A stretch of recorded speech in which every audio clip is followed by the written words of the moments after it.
here. What's up, everybody? It's your favorite Long Day's favorite nerd, and today we are looking at the Maketoys Cross Dimensions Thunder Erebus. This is on loan to me from Extra Zero. You can follow him on Twitter. He's also part of the realm of collectors, and within that pocket, he's also been a recent addition to their Hangout show, which you can catch on Tuesday nights on the Realm of Collectors YouTube channel. He's been a welcomed addition as well. So he recently had a meetup in Maryland and asked me if I could attend. I couldn't make the first one, so I felt a little bit of guilt and definitely wanted to make it to the second one. So upon my arrival, he handed this to me and said that I could review it and send it back to him at my earliest convenience or inconvenience. He wasn't much bothered. So unfortunately, not for you necessarily, but for me, there's an awful lot to talk about, so let's get started.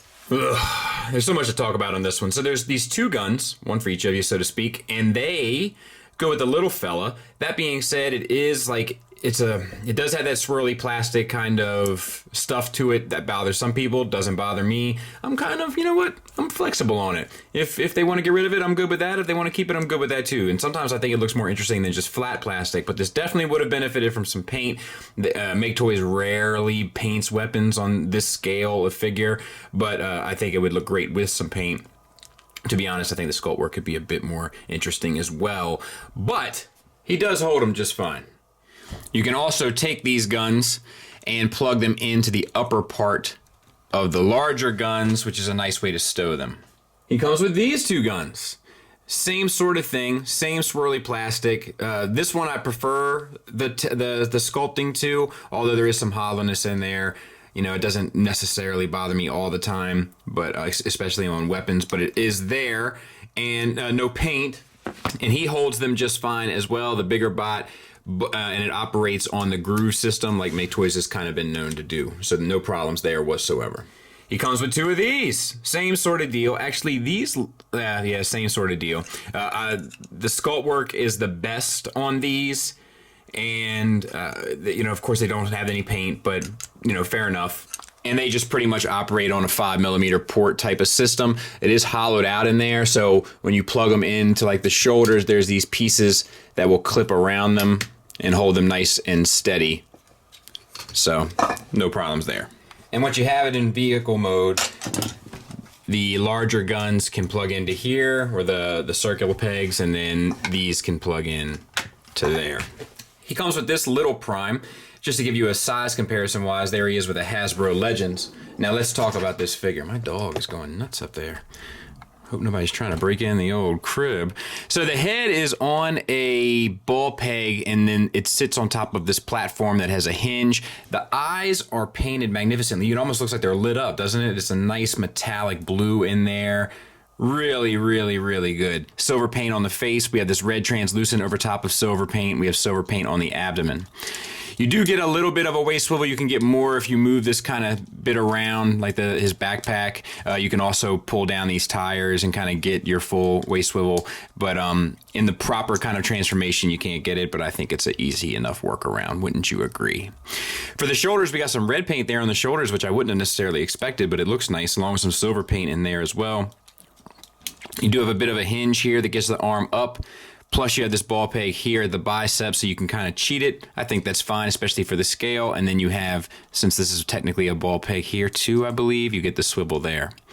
You have a single hinged elbow that gets you the full gamut, and you get the bicep swivel at the ball peg at the bicep, so that all works fairly well. Wrist swivel, hands are locked in this position, which I think is just fine, given the scale.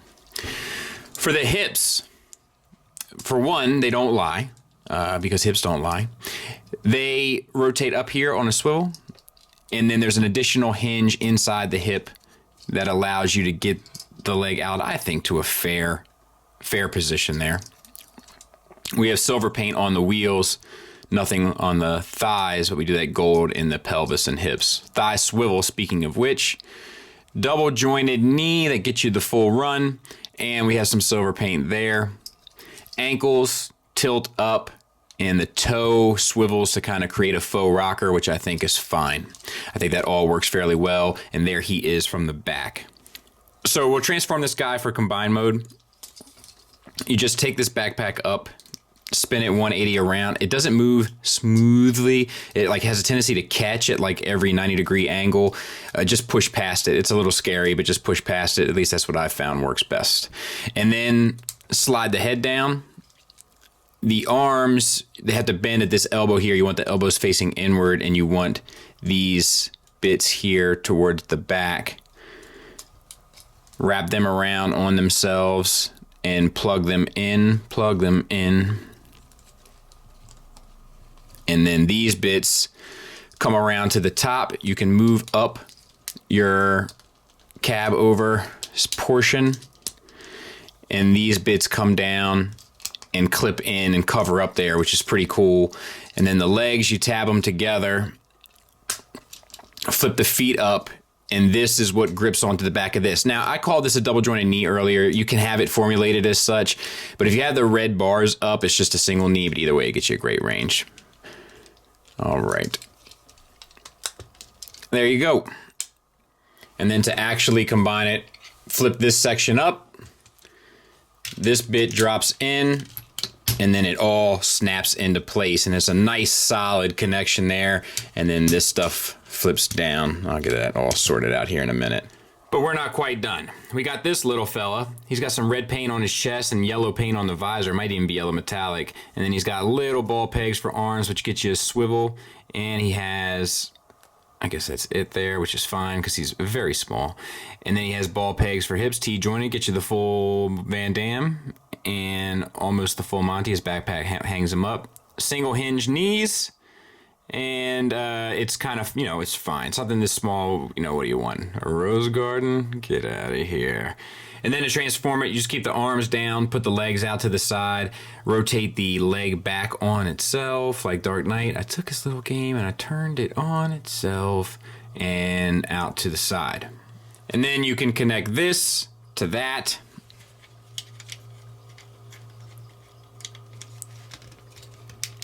And there's a little spring in there, but I thought it was going to sit a little different when I did it, but that's all I can get it to do. So there you go.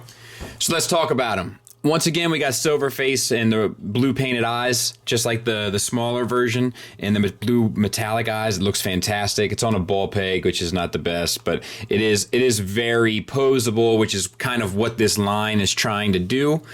And then the swivel. We have translucent reds up here. We have translucent reds that we've already talked about there. This turquoise paint is phenomenal. It's like a bluish, more blue than turquoise, I guess, but it's beautiful. It's metallic. It's there, and there. Really well done. We have silver paint on the shoulders, some silver paint on the forearms. Sharp. Let's move through. So the shoulders swivel here and they extend out there, so it's a universal joint and you get a crazy range, and then the swivel there. Bicep swivel. Double jointed elbow? Yeah, and the top one is a soft ratchet. Wrist swivel, fingers on a base pin knuckle, and the index finger is individually articulated, so you can put it like a squeezing the trigger, and it's still one of those tight writer fingers, but it's not the worst one I've seen. Same for the other side, and these obviously articulate here. Waist, ratcheted swivel, ratcheted ab crunch, all the way down to there, which is crazy.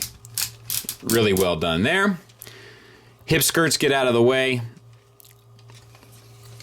These side ones, and the side ones move up as well on hinges. To give you your hips, which are kind of soft, weak, soft ratchets that go all the way out, and hard ratchets going forward that hold like a champ. Thigh swivel built into the bottom of the universal, so that's perfect. Knee, single hinged, ratcheted, gets you past 90 degrees.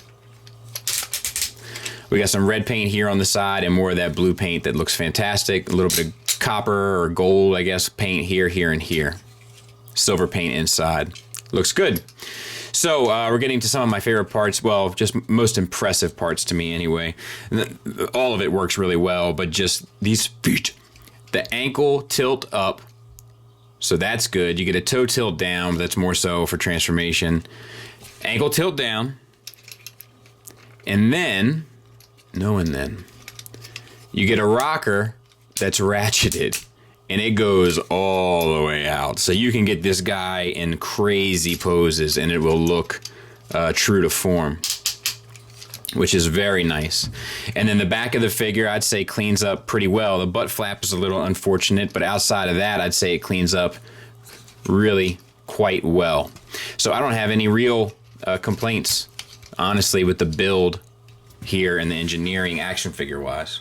Size comparison wise, there he is with MP10 and with a deluxe. It's a big figure, and I think it will work really well for your chug collection, because you know the Powermaster Prime should be huge. Okay, so I've stripped them all down, so to speak. We're gonna straighten out the legs here. Just get them nice and straight. And then this part swings around on both sides and actually tabs in underneath the wheel. I'm just trying to get there. And then same for this side.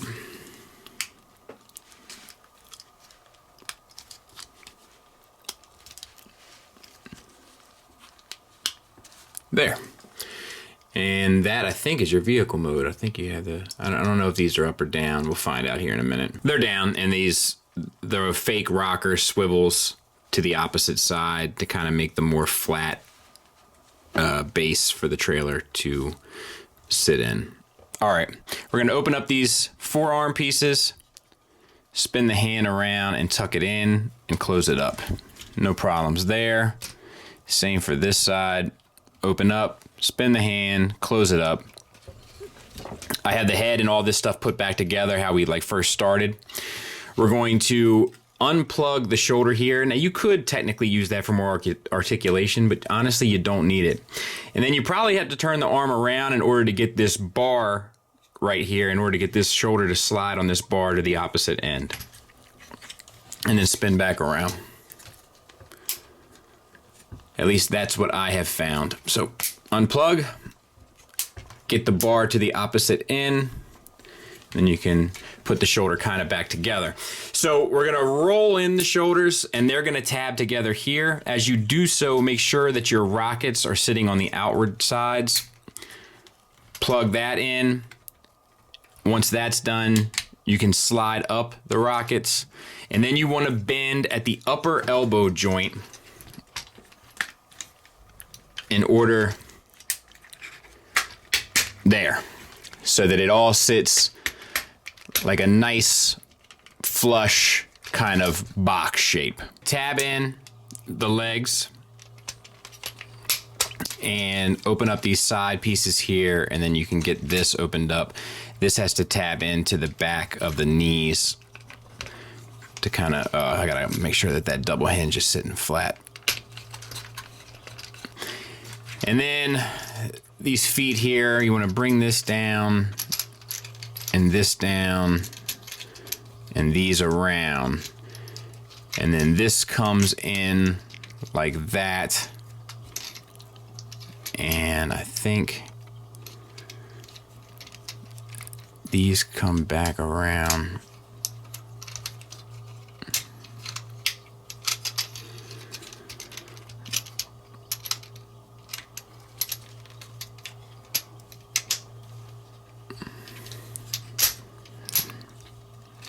There, and that's tabbed in there. So it just takes, there's a lot of moving pieces back here, and like the wheels, even for the feet, like for the front, you can have them sitting up like this, or you can have them you know, you can have them down and around if you'd like they will sit. Let me get this. Like you can have them down here like this too, which is how I had the other one. Like it just doesn't matter. There's just a lot of options and moving pieces, and that kind of stuff has a tendency to eat me alive. But rotate this around, and then you want to bring this up, and this will tab in to the side of the foot, and these feet will tab together. I'll clean that up there in a minute, and then this wraps around.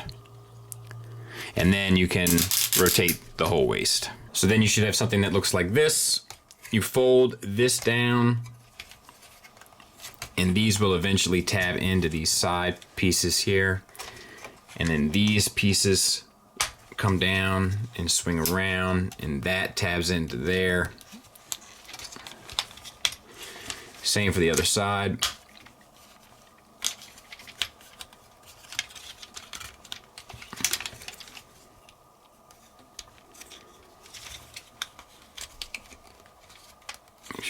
it right. Oh well, we'll clean it up. This slides back. This plugs into the pelvis. Whew, getting there. These pieces split. This comes around and tabs into here, and then this tabs into here. Oh, maybe it doesn't. Just this one. I don't know why I thought it did. There. And then this piece comes around. This, oh wait, this piece comes out and around. So we're gonna repeat that for this side. Split this, bring this up and over. And tab in. These two pieces tab together. This piece sits down, and I think you can even bring these feet down. And it's something like this. I got a lot of cleaning up to do. This piece rotates around to the front. And there it is. And you know, it's fine. The proportions, like, it just, you know, it doesn't really work. I mean, it's okay. I guess it's subjective, you know, in my personal view, it doesn't quite work. This is the first one from this line, from the Cross Dimensions line, that I just don't feel like is as effective across the board. Like the robot element of it is great. The Legends and then the Powermaster gimmick is great, but the alt mode is just not impressive. Now, you know, it does what it's supposed to do. It just looks so doggone goofy. Do you know what I mean? Like a heel, like it looks very goofy. But I mean, it does everything that you want it to do outside of look great. It's just the cat is so small. It's just so small. And then size comparison wise, there it is with Tiger Tracks. Final thoughts wise, look, the only thing that's really negative about this thing are the proportions of the truck. And obviously it's going to have proportion issues given what it is, which is a Legends class figure fitting into almost, I guess, a Leader class bot. And the Legends class forms the front of the truck. So it's going to have those issues. It's whether or not you can forgive it. You know, alt modes aren't as important to me just personally as robot modes. And the robot modes here really work. So it's kind of going to be your call in terms of how important that kind of stuff is to you and whether or not the proportions bother you at all. You might like it. I wouldn't understand it, but you might. Plenty of good here though. Articulation, the whole thing is a beast. Paint and sculpt is absolutely beautiful. The materials feel solid. The hardware is great. The price is fair. And it has a very strong presence. So I definitely recommend this unless you were planning on putting this and displaying it in alt mode full time. The transformation also, to be fair, isn't as kind of smooth and intuitive and rewarding as the previous cross dimension releases, which have all kind of been in that pocket. This one's a little bit more, I don't even know, like frustrating, and then you get to the, it's not super frustrating, but it's just frustrating enough where when you get to the end result, you're like, this is what I worked for. That is, if you feel the way that I do about how the way the alt mode looks. I'll be honest with you though, I'm just having a lot of moving pieces on this. At least the materials are good, because with all these many moving pieces and my guy like myself, I'm happy I didn't break it. I'm a bad luck guy. And when it comes to transforming things, when it comes to the Keurig coffee maker. All right, I'm gonna get a cup of coffee. I love my first cup of, no water in the, that's all right, I'll get it.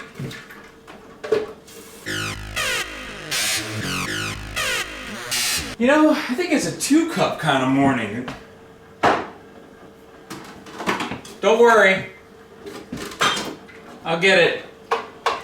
Thanks again to Extra Zero, though, from Realm of Collectors. Actually, real quick, he's part of this organization within the Realm of Collectors that's starting a weight loss challenge. It's like a $20 buy-in, winner takes the pot kind of thing. I know a lot of us within this hobby can kind of forget about our personal health and get a little slothy, find the dark side of the sloth. So if you're looking to lose a little weight, it might be something worth looking into. It's a competitive thing, and then there's a cash prize, so it might be right up your alley. Either way, worth looking into, if for nothing else, than for yourself and your loved ones. So that's it. That's all I'm going to say about it. I'm not here to preach. I just care about your well-being. Thanks for listening. Thanks for watching. Until next time, take care.